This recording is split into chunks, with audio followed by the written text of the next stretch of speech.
Oh, I guess you made it. Hello, everybody. Welcome to the Solo of the Month September 2024 group practice. My name is Matthew Allison, and I will be your host and maybe a little bit of a mentor at times, but this is a peer group. So everybody's input, regardless of your experience, is wanted and welcome. So I hope you'll all chime out. I would like to take just 1 minute to say thank you to Flute World, who is going to be our partner in preparing for the National Flute Association Amateur Adult Competitions repertoire. Whether you are competing in the NFA competitions or not, I hope that you'll still practice with us to learn and work on this repertoire. It's some great stuff that I'm excited to play regardless, even though I'm not competing myself. And if you are competing, then hopefully you'll let this group be a resource to help you feel more confident and comfortable in your preparation. All right, so without further ado, hello everybody. Let's just start with just the head joint. So, as a couple of you, many of you know, I think I've worked with a lot of you in one way or another. I love paying attention to the habits that we have, trying to figure out if they're still useful, what the purpose of them was in the first place, and what we can learn from them, but not necessarily hold on to them.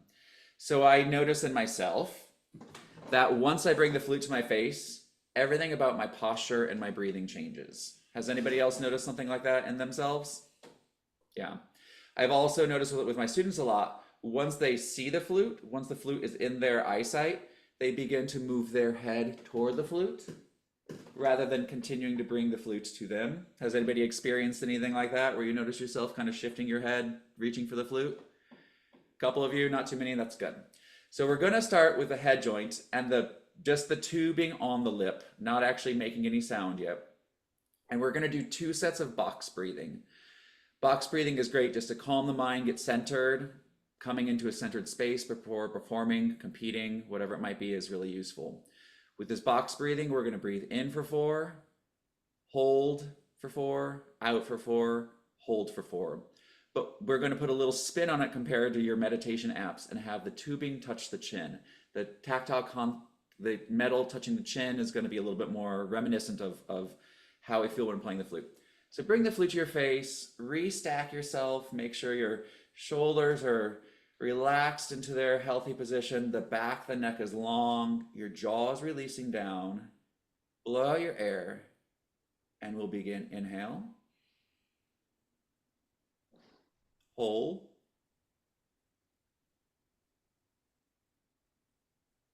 exhale. Blow it all out. Hold empty. Same thing again. Inhale, breathe low, deep, hold, breathe out.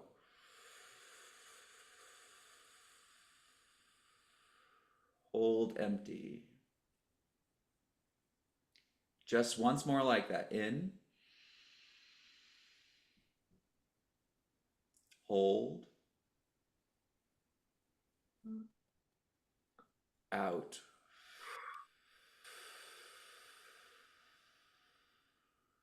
Hold. Take a calm breath in. Simply sigh.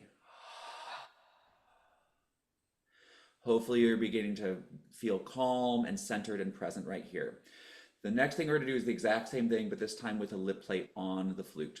So if you are currently unmuted, will you go ahead and mute yourself so that way there's not a cacophony of sound right now?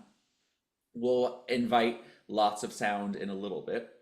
And find a pleasant place on your face. I've been spending every day for a while, the past 2 weeks, making sure that I start with just a head joint warm up.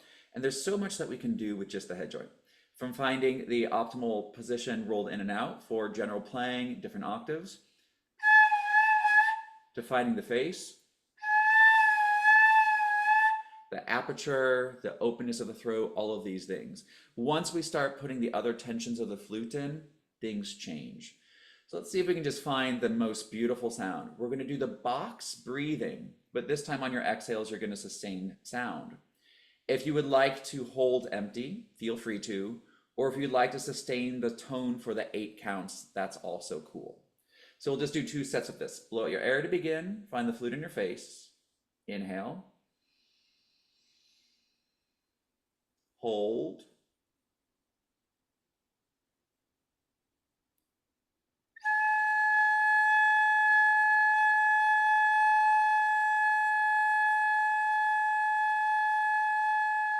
Inhale. Hold.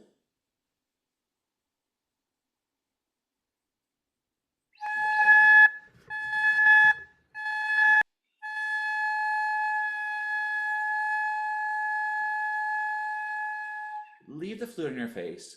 Now just inhale like you're drawing in through your nose, feel it deep and low, and sustain tone on your head joint for as long as you can without tension.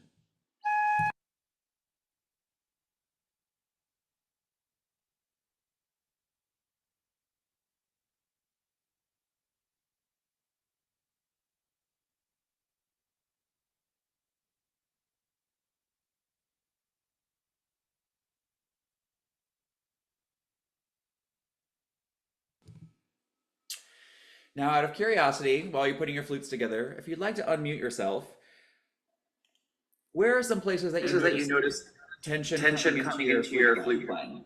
Whether it happens now or just sometimes. I get it here, so like in this area here. Are you pointing your cheek? My upper cheek around my sinus bones. Like I'm pulling everything up. Where do other people notice tension sometimes creeping in? Shoulders. Yeah, I wanted to just lift my shoulder.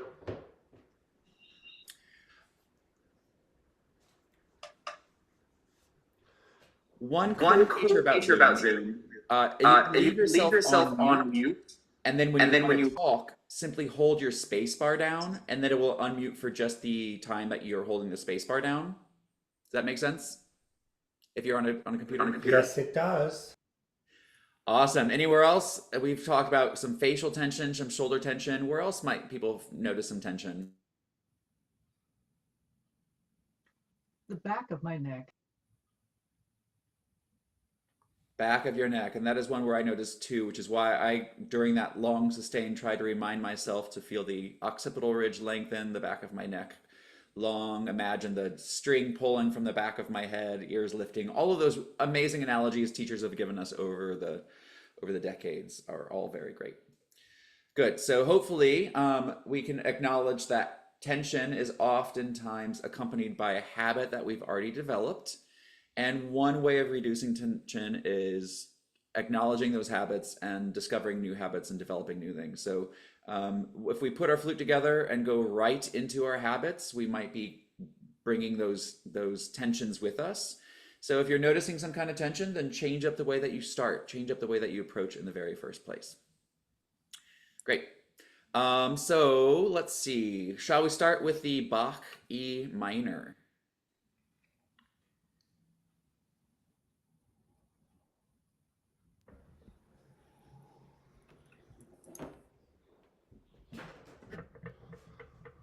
I'll be using the version on the My Pianist Pro app. If you're using a different version, there might be some different articulations or measure numbers. But I think that Daniel is willing to demonstrate. Sure. If anybody else is willing to demonstrate the Bach E minor, type into the chat, and that way I'll be ready to move on to you after Daniel is done. So I find the challenge with this is one of the many challenges is to keep a flow and make sure that the music is moving forward and that I'm not playing a series of 16th notes or 8th note groupings.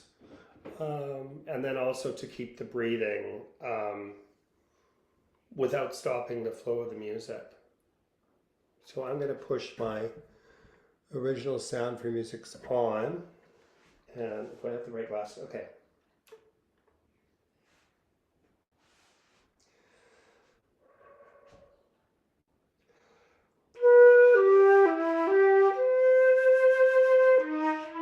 So I didn't get that motion yet.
Do you want me to keep going, or?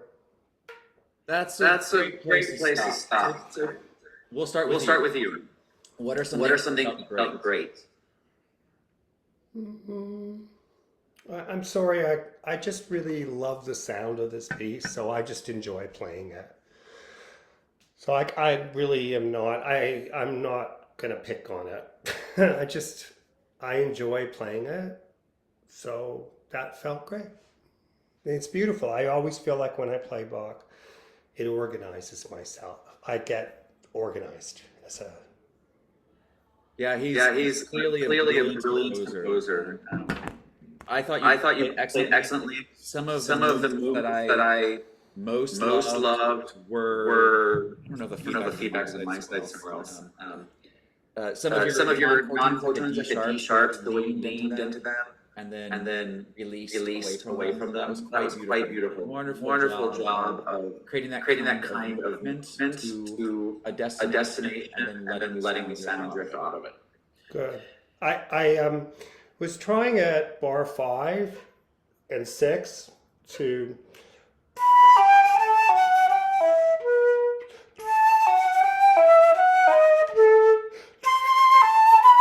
And I don't think it came out as much as I would have wanted to, but that idea of 1, 2, 3, and keeping movement through that.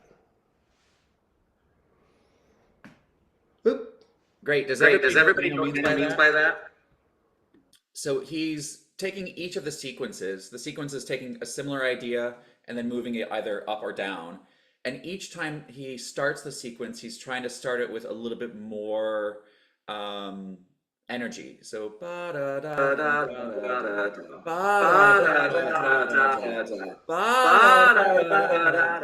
da. Did you all notice that? And what are your thoughts on that? Is anybody trying that on their own?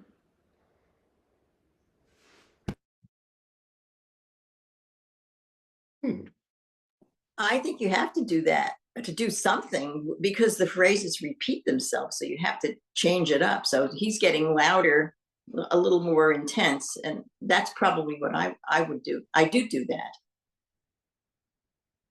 Is anybody doing anything different to show some kind of growth or movement throughout the repeating sequences? What if you got softer? I don't know. I don't know. Hey, I Joan, guess you could try it. would you I mind don't trying know. that and demonstrating that out for us? Me? Ugh. Okay. Oh my God. I don't do it that way, but I could give it a try. So what did I say? You're going to get softer? Okay, here we go.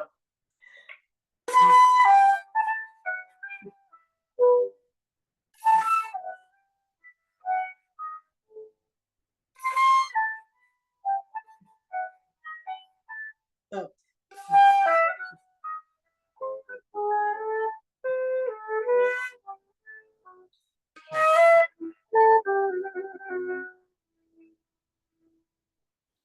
Thank you for demonstrating, Joan. Now, how did that feel? Sorry, I I you don't didn't think hear it? your sound off because I wasn't getting that. Oh, you didn't hear it? How did it feel to try it that way, Joan? Oh, it could be done, but I find myself in the middle of each thing trying to change the dynamic as I'm getting softer. Each little thing, I tend to do that anyway. I'll in the middle of it, even a small phrase, if it's going downhill or getting quieter, I'll sort of like push something. I don't know why I do that, but that's how I think it should be, but I'm not sure.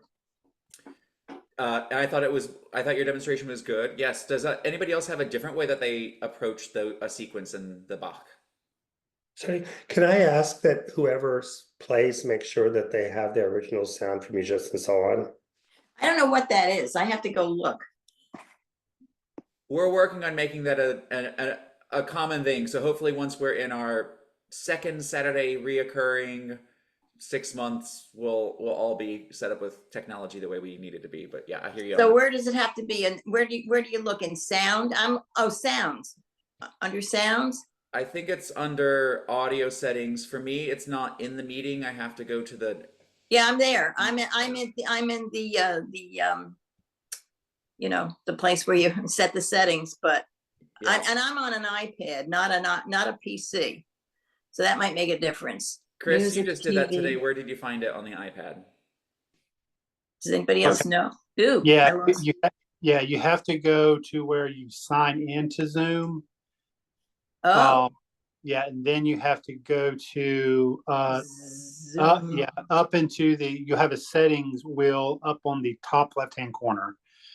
And then go to meetings, and it should, under audio, you should have a toggle switch that says use original audio. Okay, so I have to go to the Zoom app, right? Yeah, if you go, because like right now I can see you. So what you do is if you just there's a back arrow you have a back arrow on the top left-hand corner of your iPad. Yeah, I do. Actually, All right, I saw just hit that.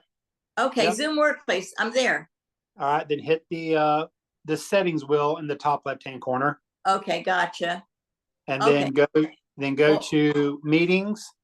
Oh, hold on. I got it. It was the And first then, one. yep, and then go to use original audio and just turn that toggle switch on. Hold on. Wait till I find it.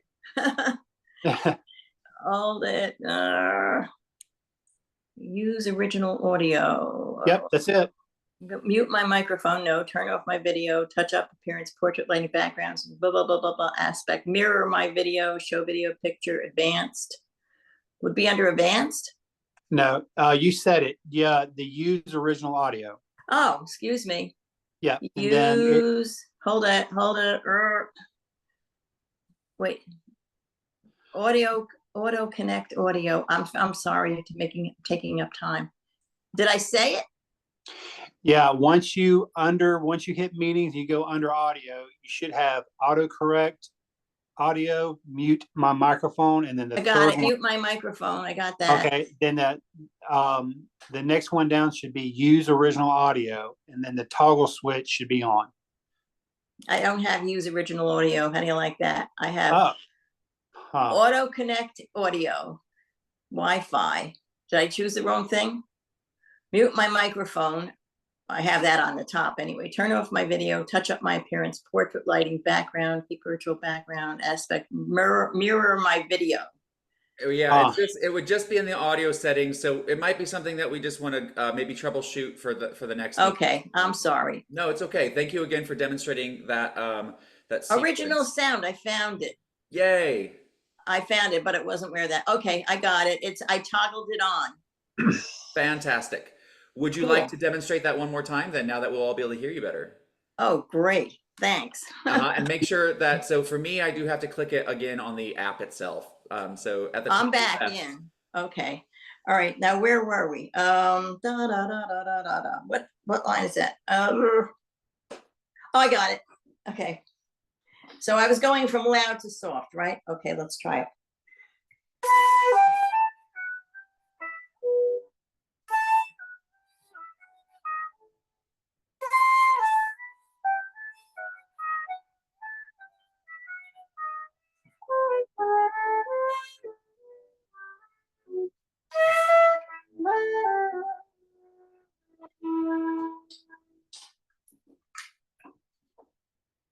Wonderful, thank you. So are there any other thoughts of how we might approach those sequences in Bach, in this particular Bach, the E minor? When I was in grad school, I ornamented until my teacher said, never ornament Bach. And it makes me sad that my teacher said, never add ornaments to Bach, because this movement especially, I feel like you could do so much adding ornaments. He said, Bach is already brilliant enough, you don't need to add anything to it. And I appreciate that. And at the same time, I've heard this sonata a lot of times. And so sometimes I just want to do something a little different. My opinion is, as a teacher, Daniel, if you want to crescendo each of those sequences and have each one be more exciting, awesome. That is a great option and it sounded cool. If you wanted to try the opposite, like Joan demonstrated, of starting loud and decrescendoing, give it a try. I personally, in this version, prefer the growth. I think the forward movement makes sense. And I know that's how you normally do it, Joan, so thank you for trying something different. But try it on for size. See if it works. See if it works for you today. See if it works for the audience that you're going to be performing it for. And give it a go. So there are more... I had another teacher in undergrad tell me there are more right ways to do things than wrong. So try it one way, try it another way, try it back and forth a couple different times, and then you'll have the experience to make the decision on your own of what feels and sounds the best. And also what's wrong with having a little extra repetition anyway. So if you try it with a crescendo, you try it with a decrescendo, at least you've gotten 2 practices of the same technique, right? So that also will give you more variety in your practice with a little bit of repetition. So and my now big, back to your performance, Daniel. Were there other thoughts of things that you heard in hearing Daniel play that you'd like to compliment him on or ask him about?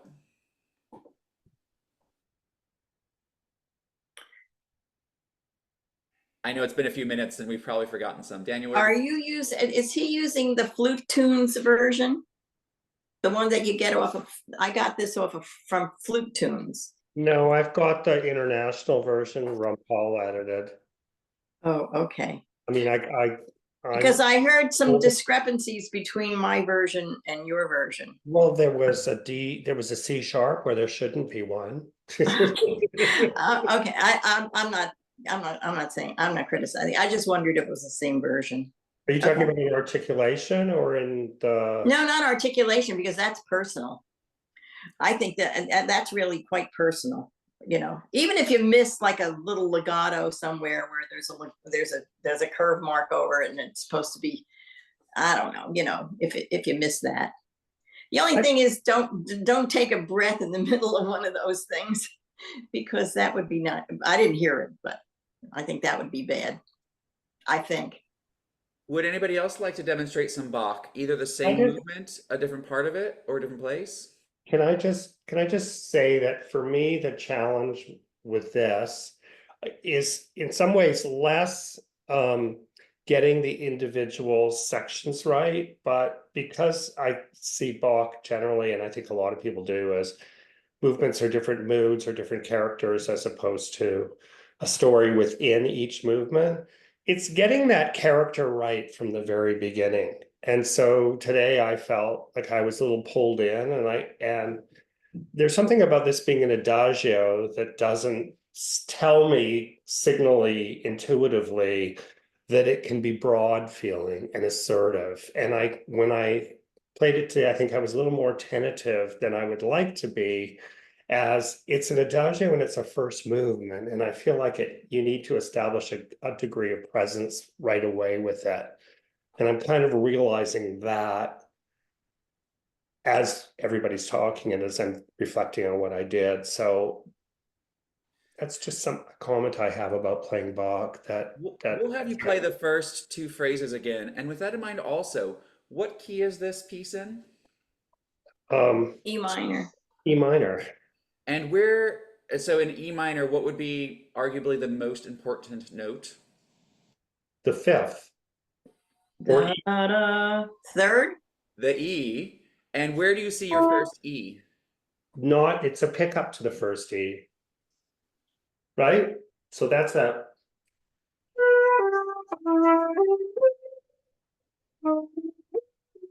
Oh yes, and Daniel, let's have you hit your original sound if you're off of it. Oh, I'm sorry.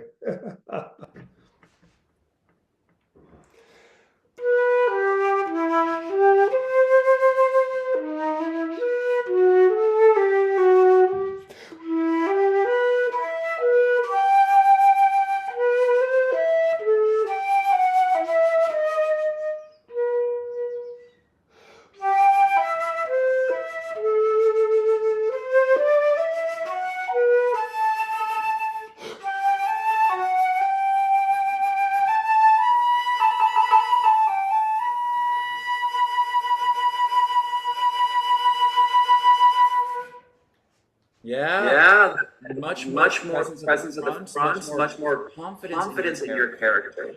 Although I think the last time you may erase the start sign that you had near the D, measure three should have G sharp as the second last note. So Sorry, my where? the third measure would have a D. Third measure. The D.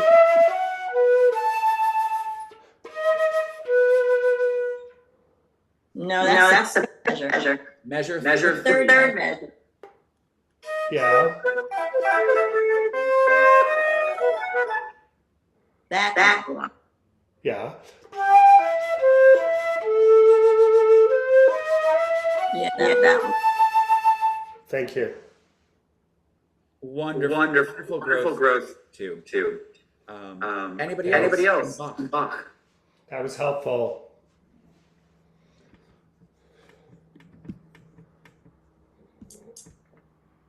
Okay.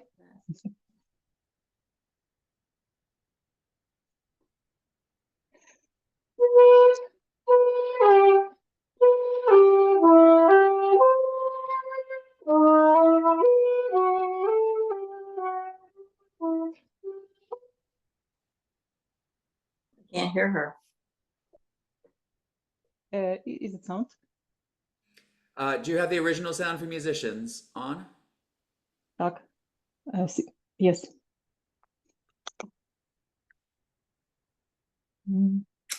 Tak.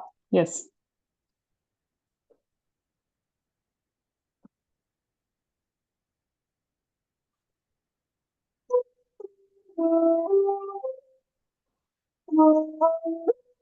Can't hear it. No sound? Oh, Not coming out very clear, no.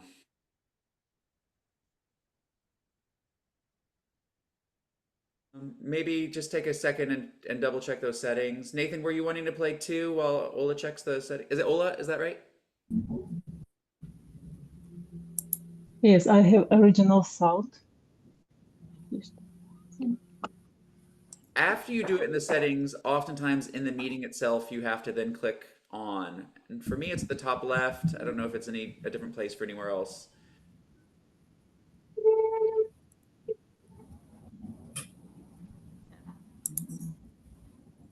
In this case, it could be Where are you located? Are we having just distance issues? Так. Use original sound. Yes, I have on. Let's try one more time and see if we can get it to work.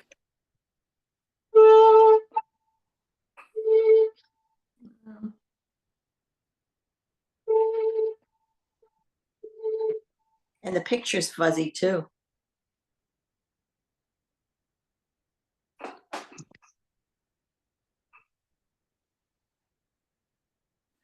Yeah, it's kind of coming in and out. Maybe we can troubleshoot that a little bit more too.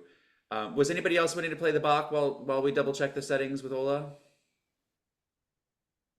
Oh well.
Wonderful. Really, really nicely done, Nathan. How do you feel about it? Just sight reading. The lighting was hard for me to read the sheet music from here, but I got ideas from watching Daniel play how he and brought up the loud to soft sound. I like that interpretation. I need to work on it for sure, but my low notes I found out were flat. I need to work on that from the flute choir that I was in. I wasn't aware of that, but Yeah, I like the bravo. piece. Yeah. What are some things that we've noticed around the room that we can enjoy about what Nathan just did?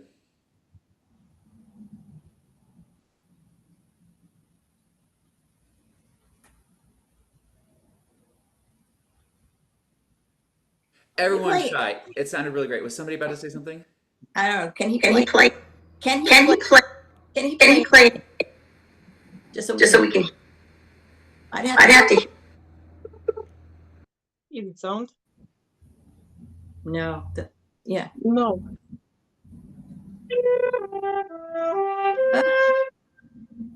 It's not good. There's something wrong with it. The sound. All right, and Nathan, I know you're sight reading. Wonderful job there. And you mentioned the low notes felt flat. So let's talk about that for a second.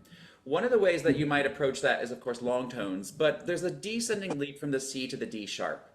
That D sharp then would be the note that's hardest to make it feel like it's confident. So my suggestion would be to do a backwards approach for that. Start with the D sharp and have it confidently placed where you want it.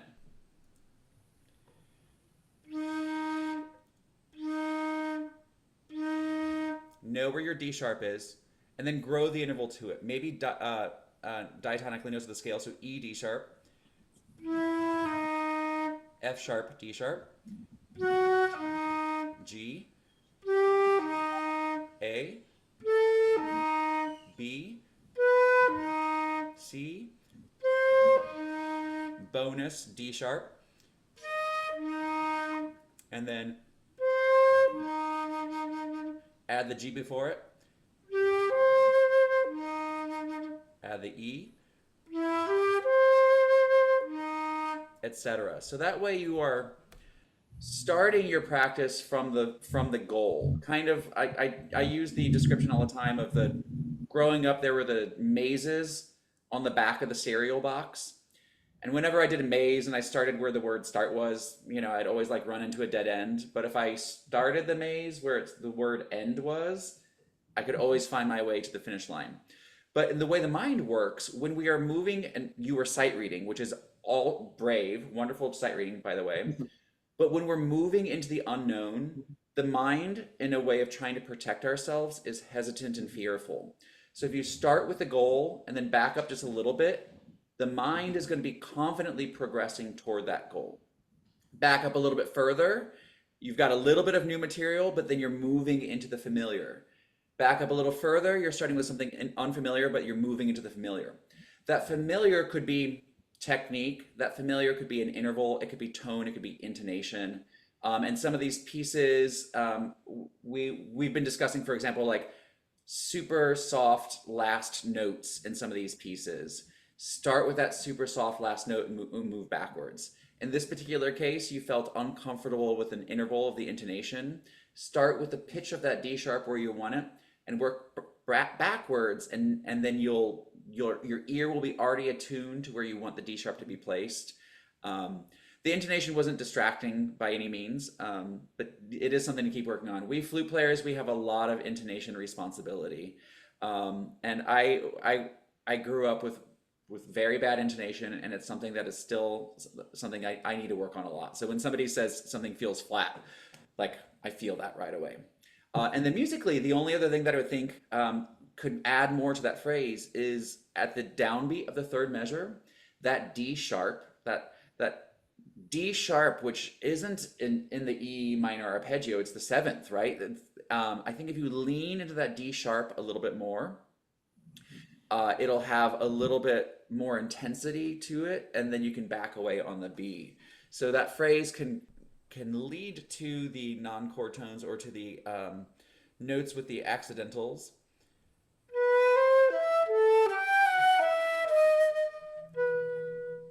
And then drift away from it. Can we try just that, maybe a beat before the D sharp, and then we'll back up a little further, and then back up a little further. Which measure? Measure, start just the pickups to measure 3.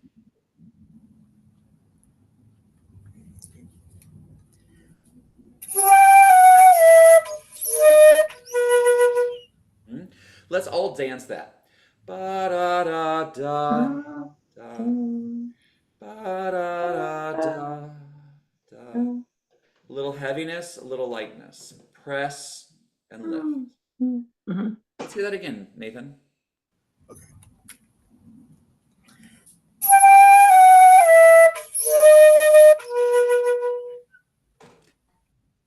I love it. Add another couple beats before it, or another beat before it.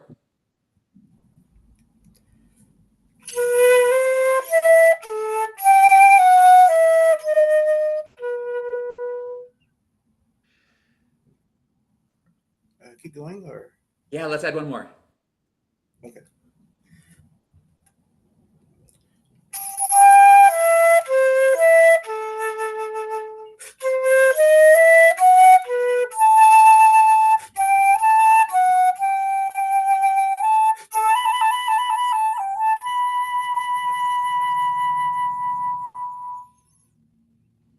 Beautiful playing, yeah. And I love the expression where you leaned into the C natural a little bit, and moving through to include the B natural and making the A in the fourth measure not pop out. B, da, da. You did a great job where that A didn't sound too struck. Thanks for So great movement and great musicality. Bravo, Nathan. Would anybody else like to play some Bach? Or we can move on to Tromlitz if those of you would rather. I don't know the Tromlitz, so I'm just going to be listening. Well, see, I looked. Is it just the first movement? There's a lot of different movements. We can look at any movement, including. I didn't print it off yet, so I don't know it, but I'll listen. Chris, were you working on the Tromlitz? Would you want to play that? Or Sharon? Is anybody? Oh, who? It just says iPad. Says I'll play it. I don't. Yeah, I'll play. Okay. Yeah, I'll play the probably first 20 measures.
Now let's start with you, Chris. Tell us a couple of things that felt good about that. Well, I've been working on a lot of dynamics, which in the beginning, there is no dynamic marking. So I try to play it about forte, because at measure 12, it goes into mezzo forte. And from 12 to 16, I try to do a little crescendo to get up to that forte, just to make it more alive. And tried my trills, slowing down my trills a little bit, but it's a beautiful piece. I like it. I like this movement. Yes, and by slowing down trills, because I've heard him play this before, a lot of us who grew up in the band culture, we trill really, really fast right off the bat. And so sometimes musically it makes little sense to develop the trill, start it a tiny bit slower, and then progressively let it speed up, or delay the start of the rapidness of the trill. So yeah, I thought the trills sounded really, really nice. Had a little bit of delicacy to them, and I thought it was appropriate. What are some things around the room? Does anybody have something that you'd like to comment on to help Chris feel great practicing further? Chris, I really like how light your sound is for this. It sounded really baroque. So very, very light, and I like the word delicate. Matthews, and actually, if there's time afterwards, maybe you can discuss Matthew exercises for trilling.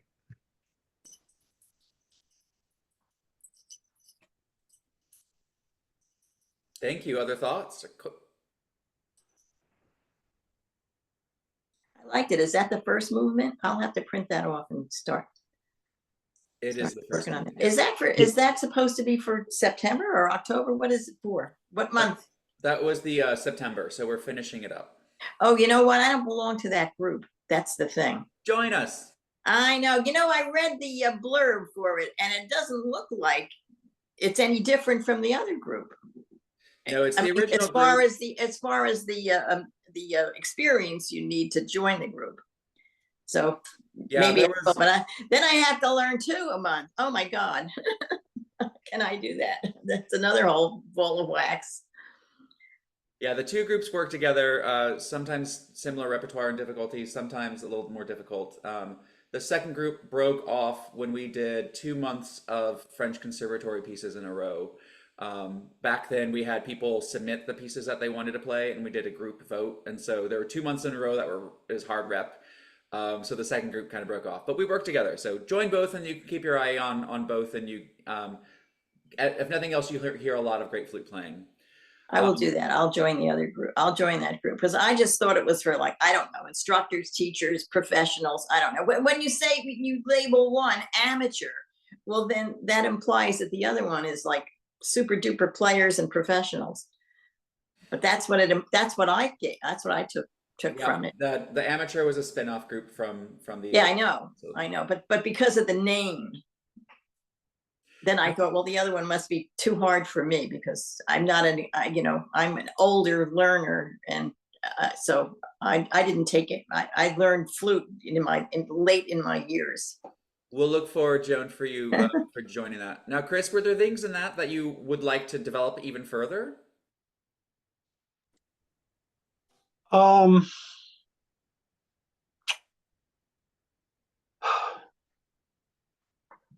really don't know. I've really been trying to make my music come alive. I don't want it to just sound so just focused all the time. I want some expression and some musicality to it. So I'm really trying to work on my dynamics. Because I'm still, kind of in a way, I'm still trying to learn the flute a little bit, because I can put a lot of air in my flute, and I still haven't quite figured out how much this flute can take. Because I think if I can do that, work with it a little bit more during my practice time, that I could probably really make a lot of good dynamic contrast. Great, yes. And in addition to dynamic contrast, dynamics are an expressive element. Other expressive elements include vibrato, which you may or may not be using in this piece because of the time period. I choose 2 because I'm playing on a modern flute these days. articulation, and other things. So you might also consider varying your articulation a little bit to help emphasize those contrasts that you're looking for. Right off the bat, you started off pretty legato.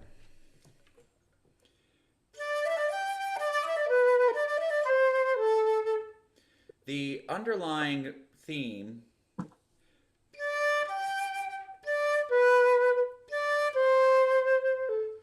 the rest is ornaments, right?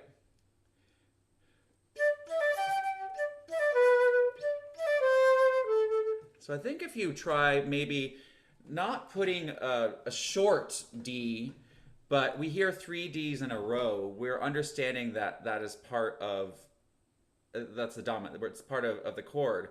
But the downbeat G is the more important note. So if you can make that G either have vibrato, be louder, or be longer, fuller, then I think that you'll also help create the shape that you're going for.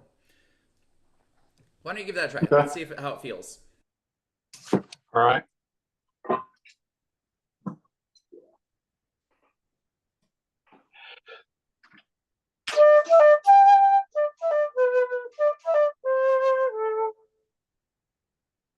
I can already tell a big difference. Try it again, because just because you tried something on and it looks okay in the dressing room mirror doesn't mean you're going to like it when you get home with it, right? Right. Right. Okay.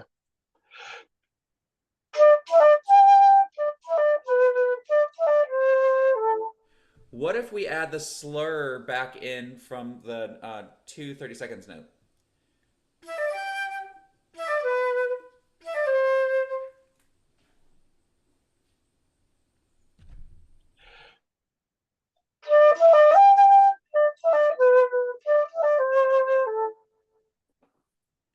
I think that's really, really close. One more time.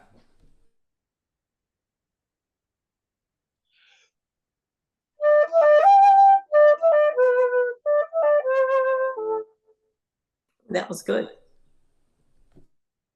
That was Thank good. you. I don't even have to say it. Other people are. How did it feel, Chris? Felt nice. Yeah. It Um, really made it pop. It really made it come alive. And then other places that you might consider using some type of air or articulation variation could be in those slur 2 sections. Keeping it pretty even, we have a nice scale. Maybe you look at the way it's grouped.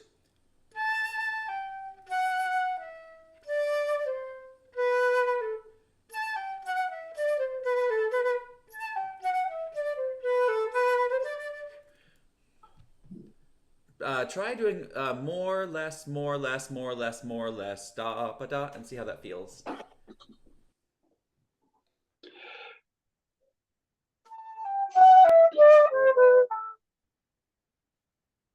One time, would you do it half speed to really focus on the ta, ta?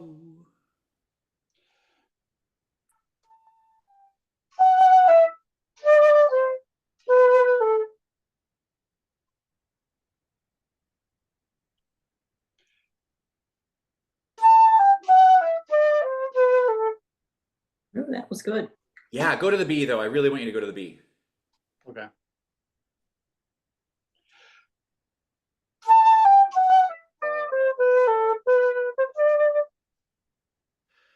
That had so much movement, and you didn't even need a crescendo. I think you did, but like it just there are other ways there to create the kind of directional movement that you are wanting to go, in addition to a crescendo, right?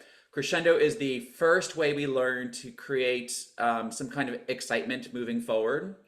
But in music, there are many ways that we can create that kind of effect. And sometimes we do one, sometimes we marry them together. So then you can do a bit of crescendo there to help go to the B natural, but you're using the excitement of the spin of the air and the articulation to help drive it forward even more. Will you play from the beginning one more time, those first handful of measures?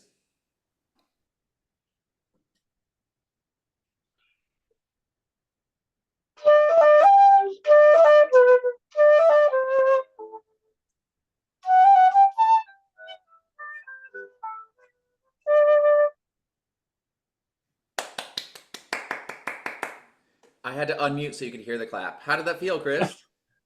Felt really good. I just Sounded like really seeing how you're smiling after playing it now too. You know, It sounded 100% better. Yeah. it sounded great, but it looked like you're feeling it great too, and that is really just neat to see. It looked like you enjoyed playing it. Did it feel great? I did. Yeah, I did. I really did enjoy playing it. Good.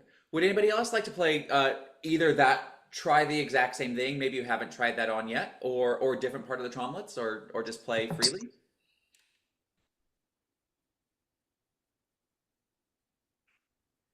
And hi, Sean. Sorry, was the confusion because my image had the wrong time zone on the image? Yeah, I set my alarm for the wrong time zone last night, and by the time I woke up, it was already underway. I'm sorry. Sean That's is in California. Um, what time is it there now? It is 9 o'clock. 9 o'clock now? Yeah, so an 8 o'clock start time would have been pretty early for you. But we've got, well, I guess Lily's logged off, but Lily, it's now midnight her time, so she tries to get in for a bit too. Was anybody else, I'm sorry, was anybody else going to play some Tromlitz?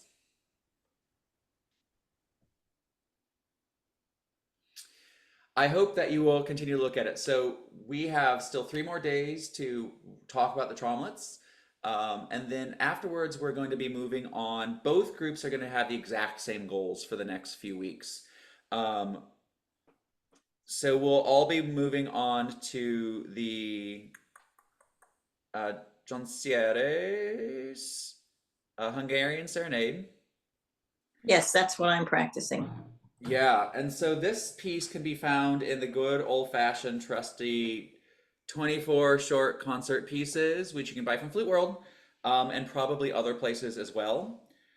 We have decided to avoid the IMSLP version because our friends at My Pianist, the app, created a version for us.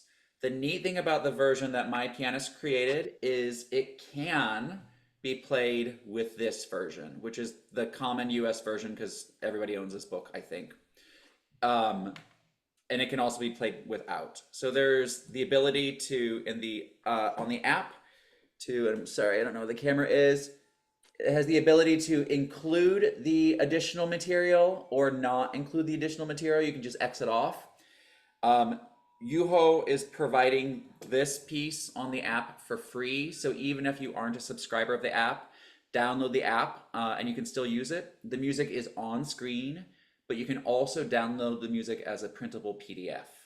And so both groups will be using either the Yellow Book version or the My Pianist Pro version. We'll be starting with the Andantino section, which happens twice. And depending on the version, there's different measure numbers that'll all be posted. And then we'll do the Andante section, which is in the middle, or if you're looking at the one-page version, the last third of the page. Più lento in the Yellow Book version.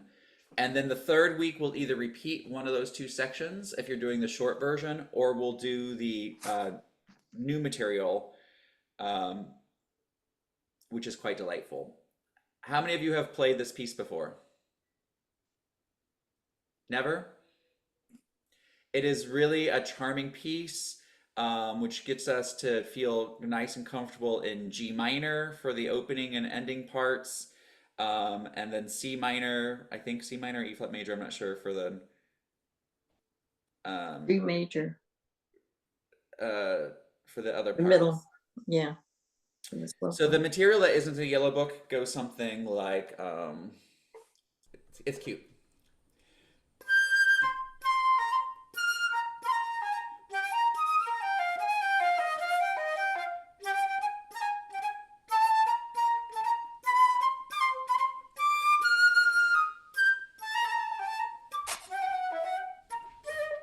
It's cute.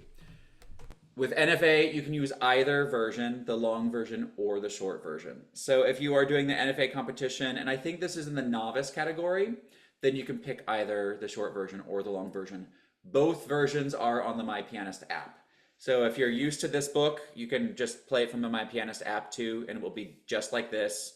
Or if you want to do the long version, then you can do that on the My Pianist Pro app. If you don't have that app yet, download it. The app itself is free. There's a lot of music that you can use on it for free. And there's if you want to do the full version of it, I think it's $30 a year.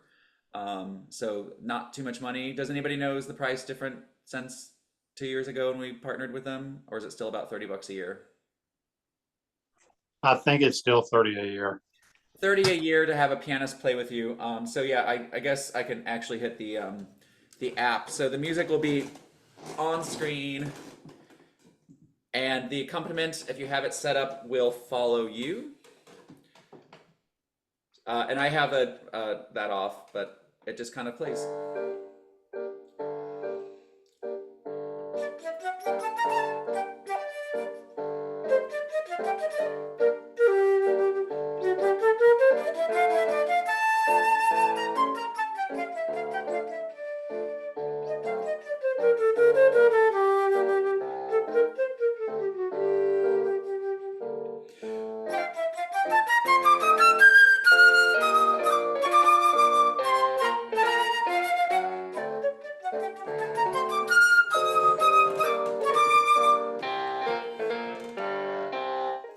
So I don't actually have it memorized, and it looks like I forget to hit the original sound anyway. But anyway, that will be next month's piece that we will start on October 1st.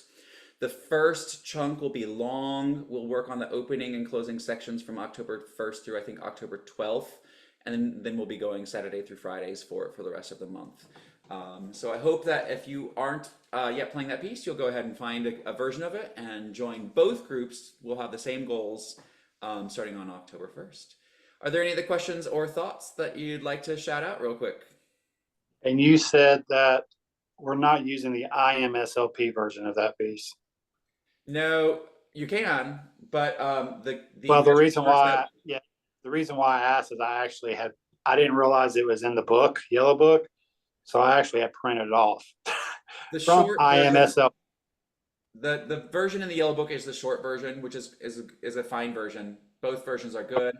IMSLP version is great if you want to do it. It's just as far as the measure numbers to which we're going to referring, like we don't want to put 3 sets of measure numbers on. So we're going to refer to this and refer to that. But the music should be pretty similar, most of it at least. That you can probably use the IMSLP version.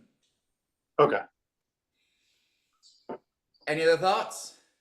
I use the Flute Tunes version, and the whole thing is there because I listened to recordings of it, and I have all the parts. I mean, and it has the middle part too, B and D, which I haven't even practiced because I just play the short version. Mm-hmm. So the long version's on Flute Tunes? Yes, it is. Yeah. Cool. Mm-hmm. Yeah, and I don't particularly like that middle section.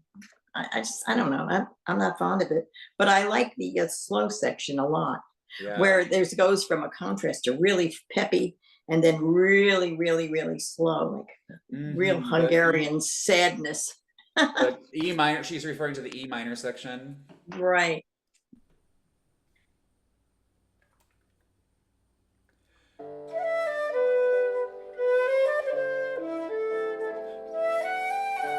Yeah, that one.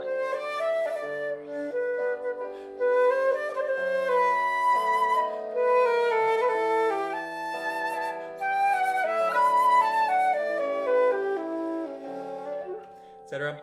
And then also some of the recordings, people play it an octave up, the next part that you were heading downward, so I think you weren't going to play that octave up.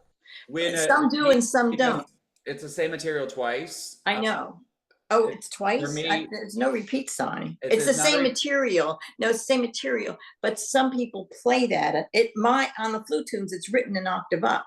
Okay, but yeah. So not everybody plays it that way. ad lib. So you can do it down the octave, up the octave. Right. For me, the second time the material's presented, I do it differently the second time. So I'm not doing it up the octave both times, just to create a little bit more variety. Yeah. And then also just related to what we talked about today, in that Andante section that we're talking about, along the lines of what we talked about with Nathan, we have a leap from a C to a low E. And that could be practiced the same way that we talked about practicing with that C to D sharp that Nathan did, targeting that low E and making sure that every time you know where the E is, so you'll have those low notes consistently. All right, so with no further ado, thank you all for being here today. Starting October 10, is that the right date? I don't want to give the wrong dates. So I'll look at my calendar real quick. Starting Saturday, October 12, we will be on second Saturdays, at least between October 12 and February. There will be one Zoom link that's going to have reoccurring meeting, and so that way, hopefully, it becomes something that gets put in calendars, and there's no confusion. And I know the confusion was mine as far as it starting at 10 or 11. It will start at 10 o'clock Central Time, 11 o'clock Eastern Time, 8 o'clock Los Angeles time. So I hope that time works okay, since we are having people from all over the country join us, not all over the world join us. Trying to find a time that works for a lot of people is really tricky. There's not going to be one great time. We will continue to record these and post them on the Practice Flute YouTube page, so you can refer to them later. And then for the month of October, both groups are going to be working on the exact same repertoire. And so hopefully you can go back and forth between groups and post and comment and click like and be supportive of everybody's progress wherever they're coming in from and wherever they're going. Sean, you have something? Nope, just I'll look forward to working on the new material. Should be fun. Yes. And so It's everyone nice block out your having both second groups Saturdays. unified for a while. It'll be great. What was that sentence? I said it's going to be nice to have both groups unified for a while. It's going to be great. Yeah, it kind of made me sad when the second group spawned off. I think what were we working on? The 4A or something? And then Reineke, Undine? I don't know. I don't blame people for not wanting to practice the Reineke, Undine. But yes, this group is not meant to be professional or advanced. It's meant to be all people coming together to practice flute together. Whether you are playing one measure of a piece or whether you're playing the entire piece, you can learn something from it. If nothing else, what you might learn is to appreciate the amount of work that it takes to play some of this repertoire. And then when you hear it in live concert the next time, you might be like, oh yeah, that's wonderful. I love that. I tried that. I know I can play a few phrases of it. I can play a few measures of it. And you'll have even more appreciation when you go to those concerts or when you decide to program a recital of your own. I'll see you all next time. Thanks for being here.